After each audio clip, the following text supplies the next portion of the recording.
Gentlemen, Kevin and I were talking about a quick project.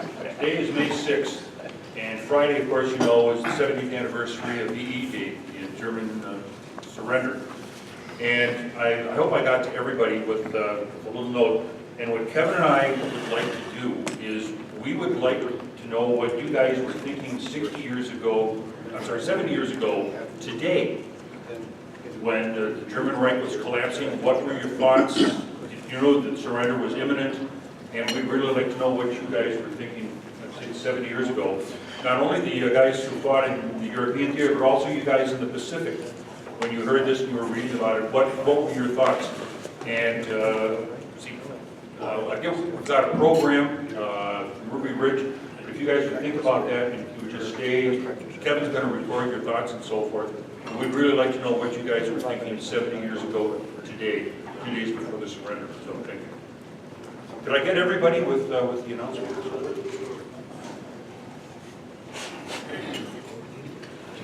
Thank you, Randy. No, just what were their thoughts? So What is asking? What? we'd like you to know. We'd like to grab the mic and tell us what were you thinking 70 years ago. Grab the mic? Yeah. We'd like to record what you were thinking 70 years ago today. Well, I was thinking about it going home. Let's give him a hand for that. Yeah. You know, what else is there? You know, the war is over. And I'd be dancing in the street. What were you thinking about? Were you thinking about going to the Pacific yet, though? Yeah. I was just telling them, when we were in Albuquerque, after we got back, and they listed what's going to happen to you. And after my name was OJT, and I figured occupation, Japanese territory. Oh. Yeah, but instead it was on the job training. So you thought you were on your way to the Pacific then also? Yeah, but no, it never happened. Okay. They asked what we wanted to do. I told them I want to be a truck driver. And they gave it to me. So I was driving refueling trucks in Albuquerque. A little bit safer than flying 17s. Yeah. I told them I didn't want to fly no more. Okay. So that's what happened. Outside of that, what else is there to think about? You know, but happier than hell to be over. So, okay? Okay. Okay.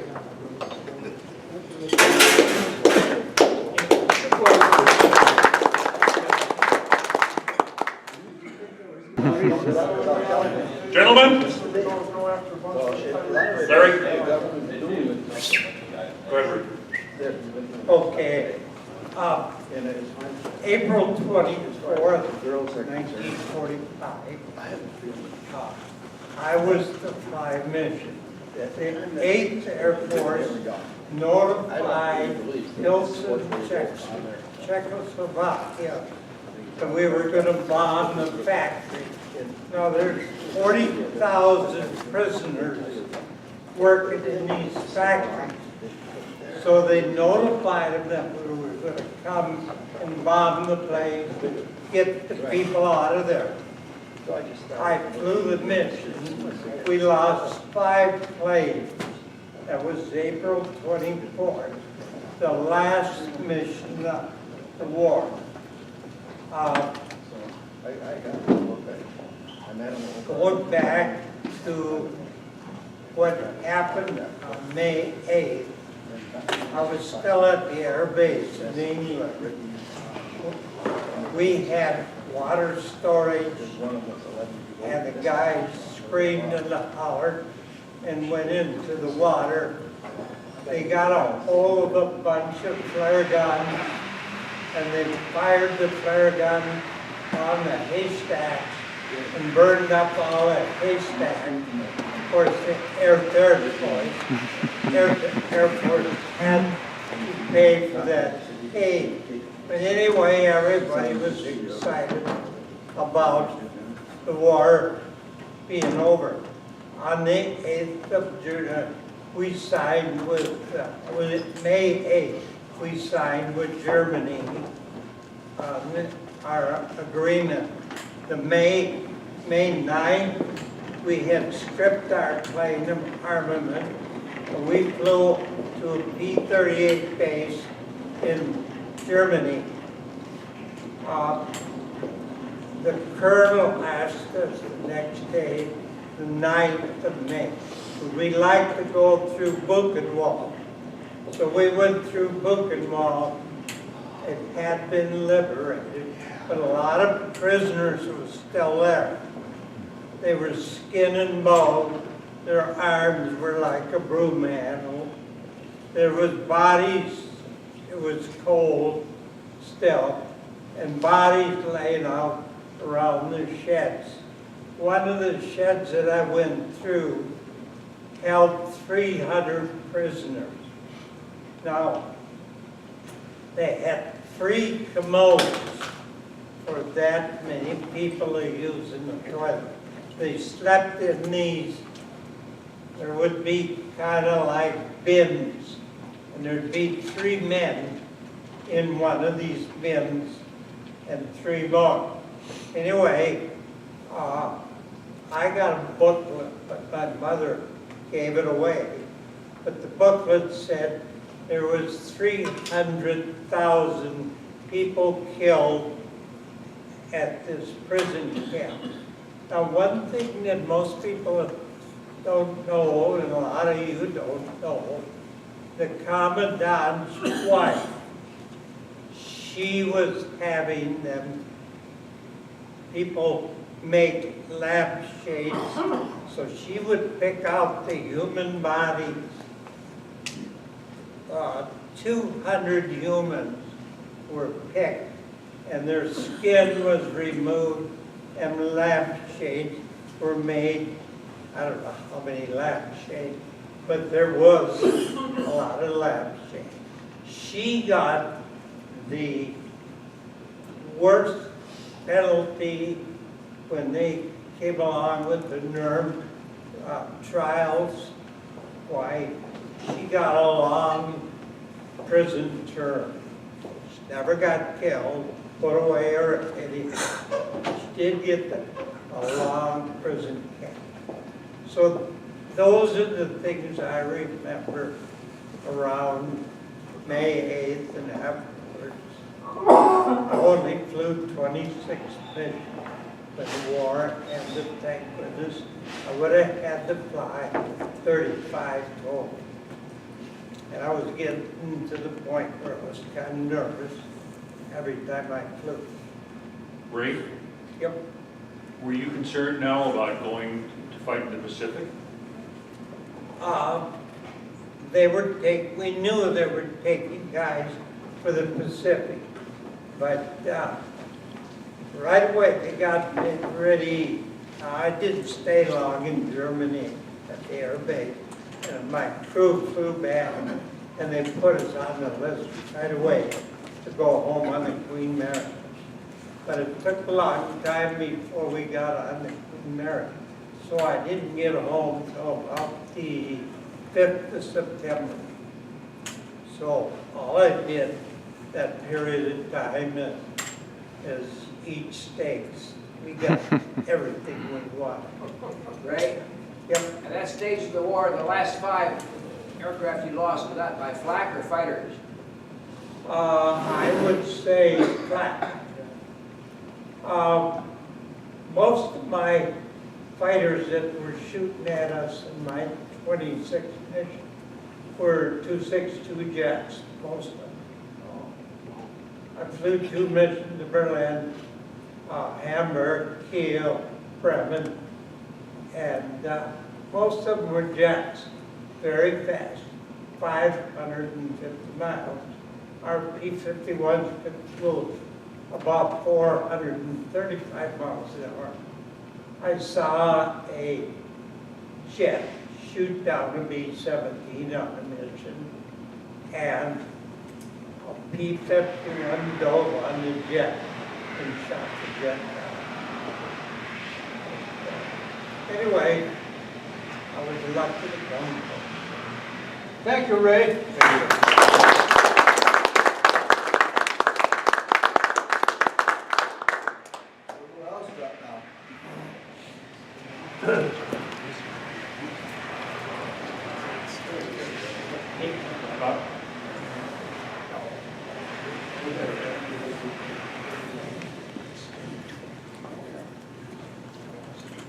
I had finished my 50 missions in Italy in September 12, 1944, came home in October of 44, and I was a navigator instructor at Hondo Air Base, 40 miles west of San Antonio, and they changed the program from navigation instruction to B-29 cruise control officer training, and that I was preparing to go to the Pacific in a B-29.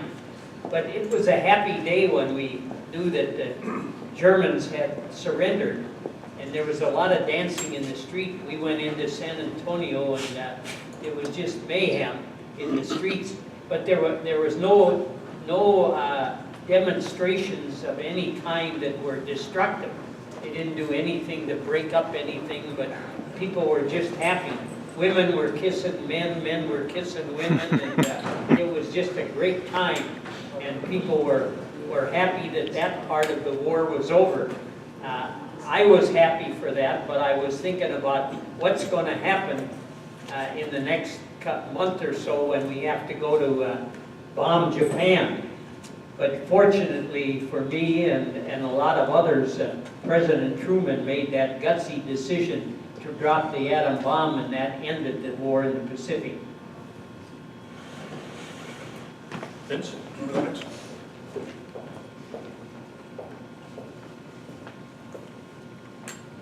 I was dealing blackjack outside of a tent when we got the word that the war was over. We knew it was awfully close because we weren't flying missions like we were before. And I just wanted to get home. So I took off from a base called Gioia in southern Italy. It's right in from the heel off the Adriatic. And I was in a B-17 that had been stripped down. There were 5 fighter pilots on there, plus my crew, except one was missing who had been called home early because his father had died. Incidentally, they cut all the red tape real fast when you get a death in the family. So he left us early. Do you have it? Okay. So anyway, I boarded the plane. We took off. We landed in Maracay, spent a couple of days there. Then we took off for the Azores, which is 1,000 miles out of the Pacific from Spain. Well, I was dealing blackjack, and I dealt a hand to the pilot, and they dealt a hand to the co-pilot. And I thought, who's flying this plane? So I could look through the bomb bay, and I could see the automatic pilot blinking. And I said, well, that's not good enough. And I could see a knee in the left seat, and it was south. He was the engineer on our crew. He was brilliant. I think the pilot thought he was a washed-out pilot, but he was the guy on the crew that everybody thought. So what happened? He told me this at a reunion. He said, we got a call to return that the Azores were locked in. I don't know this. I'm just dealing blackjack. Finally, he told the pilot was in the left seat with the headset on, and he was sleeping, and South was standing next to him, and he, Clancy, we got to go back. The Azores are socked in. And he made an awful statement. He says, I'm going home to Jane. That was his wife. So we kept flying. Well, I don't know this. I'm dealing blackjack in the waist. All of a sudden, we're circling. And we're circling. And I don't know why. And I look out and I see a cliff. And then a higher cliff. And the Azores is a community, a farming community. Maybe you all know that. It's a village with a lot of people in it. And then finally the flaps came down. And we slowed down. We slammed into the ground. It was a runway that was concrete. We had Pierce-Hill, we had those Pierce-Hill muddy over there in England. And we rolled along, and we stopped. They picked us up. The next stop was Bangerfield, Maine, and then America. I got down and I kissed the soil and I said, I'm home. Then I got home to Ortonville, my hometown. Mother was there. I went into her crying arms. My dad was standing by the corner cafe with his foot up in the back. I knew tomorrow I'd have my butcher apron on. Because that's the occupation he was in. I was home. That's it. Well, you. I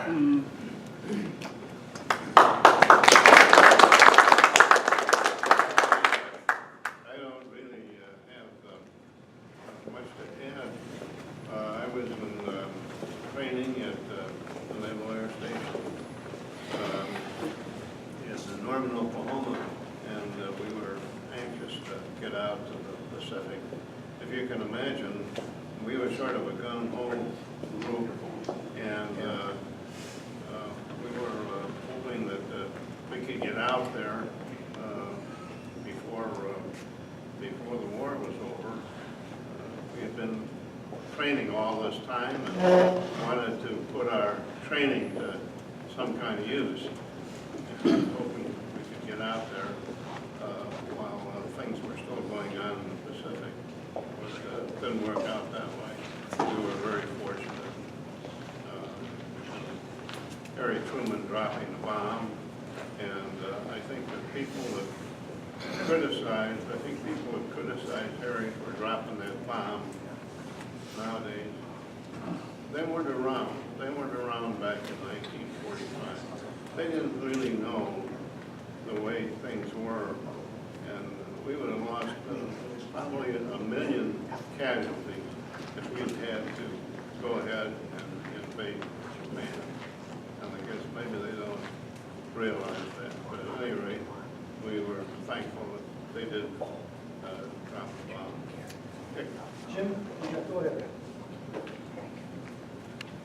I was in the Pacific somewhere, I'm trying to remember where I was. Dick? Huh? Microphone really close. Yeah, we Saratoga was February 21st of 45, and so we went back to Pearl Harbor to get a new carrier, which we did. So I was probably back in the Hawaiian Islands, getting a new carrier lined up in a new squadron at that time. So I was probably having a good time somewhere. And of course, we were delighted that the thing ended in Europe. Looking for all you guys in the 8th Air Force to come out and take care of Japan. Who's next here? Give it to Jim. Oh, yeah. Well, I can't really come up with anything like Vince come up with there, you know. But anyway, we flew our last mission on the 22nd of April, bombing mission. But then there had been a special troop. Part of Holland had been cut off from the rest of the Germans, but the Germans were still holding Holland. So they made a special troop with Holland, and so our unit flew 4 food drops into Holland. Actually under a special ceasefire deal that the Germans would be shooting at us. And we flew in at about 300 feet. We dropped big boxes of food to the Dutch people there. I flew on 2 of those missions. They were interesting in the fact that we were low enough that you could see the German soldiers standing on the streets with their weapons and whatnot. And then when you fly alongside some of these towns into the drop areas. But then on the day that they signed the war being over and whatnot, I was on base, and of course, as was mentioned already, there was excess use of berry pistols at the time. I remember our hut we were in was kind of on a circle type deal, and the hut that was across the circle from us was shooting berry pistols, trying to get them into the door of the hut. We were shooting berry pistols back, trying to get them into the door of that hut over there. So, but the speculation, of course, was just soon after that was whether or not we were going to go back to the States. I had 33 missions in at the time, or whether or not they were going to send us over to the Pacific at the time. We figured that the B-17s would never be used over there, so we didn't know what kind of airplane we'd be in. Probably switch us over to B-24s or something, talking about. One of the big concerns was after we were taken off of flying and whatnot, is how we were going to get our 4 hours in to get our flight pay. So I didn't leave Europe until the last, I think the first part of October. How much did you make, and explain flight pay, please? Well, flight pay, well, that was half again what your regular pay was. So you had to get at least 4 hours in flight pay during the month and whatnot. So that during that time that we were waiting to go back to the States, that was our biggest concern, was getting 4 hours of flying time in. Hey, Jim.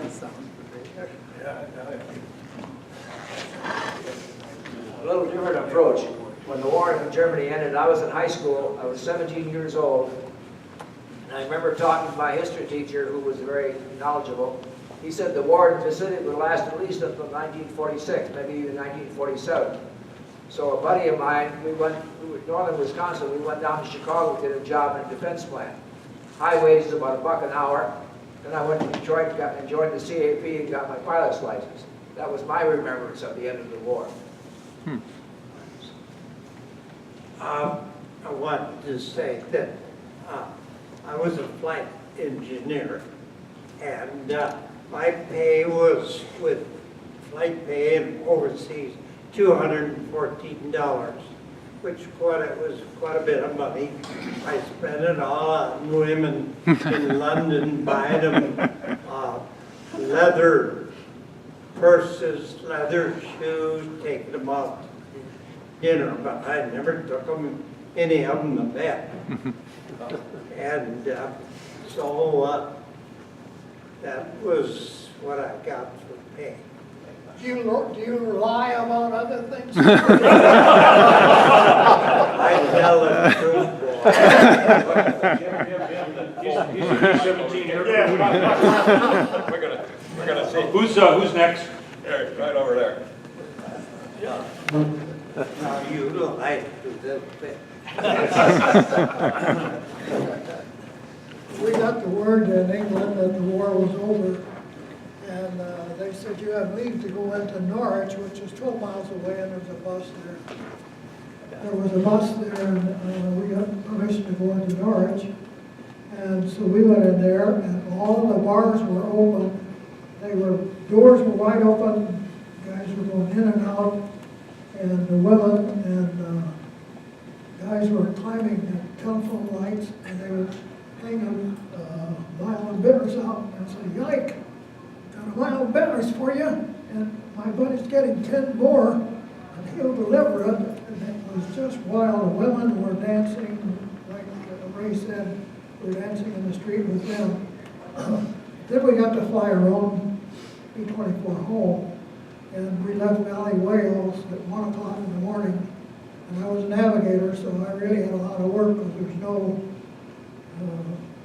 pilotage points in the Atlantic to the Azores. And I don't know where you guys landed on the cement runway, but when we got there, it was, we were over a cloud cover. And so you couldn't see anything below it, just a cloud cover. And that's 1,000 miles out from anywhere. And they didn't give you very much gas in the plane because when the war was over, they didn't have the ships coming over delivering the gas anymore. So we were given a half an hour or something like that. So you had to hit it. And we did, but it was like a cut in a mountain. And it looked like about 600 feet off of the sea and not very wide. And the white lines seemed like they were close together. But the pilot creased that in, I don't know how on earth he did. But anyhow, we went in and they took us to the exit. I got in there first, I don't remember how that was. And a cute little alarm clock in this PX. And I said, I'd like to look at that. And the guy standing beside me, which I didn't even see, said, I just bought one of those and I think you'll really like it. It was Frank Sinatra. So that was it for me. I came back and was assigned to B-29s down in Peoria, Texas, to go to Pacific afterwards. While I was there, the war was over in Pacific also. You know, they say that the Azores had 4 seasons in a day, and I believe it. Every time I hear someone talk about the Azores, it's a different condition that exists. By the way, Richard, don't go away, you got the microphone. No, I don't, I gotta go. Okay, well, they're in trouble. When the war ended, I was 14 years old. Just a kid. Yeah. Anybody else? Anyone else? Yeah, just a minute. And Where were you, Steve? I was living about 60 miles from where Lou was in high school. And I was walking, but not much more than that. No, I remember when the war ended, I was a real shy guy.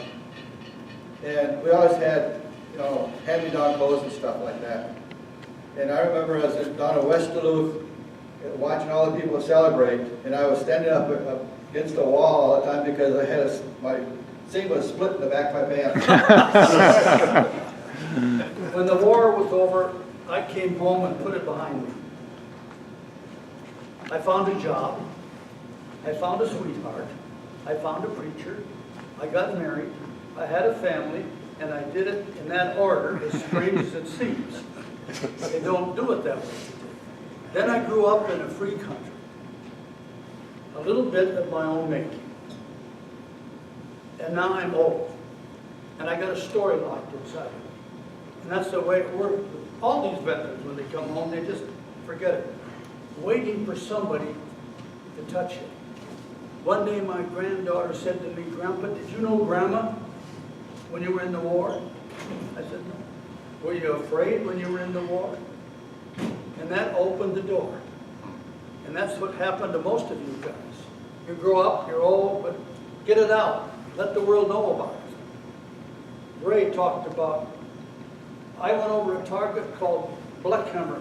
Auschwitz was right down there. And they were killing Jews and misfits and gypsies and all. I didn't know that. I was a 19-year-old kid. But we must never forget what he told us. Okay? Let's hear it again.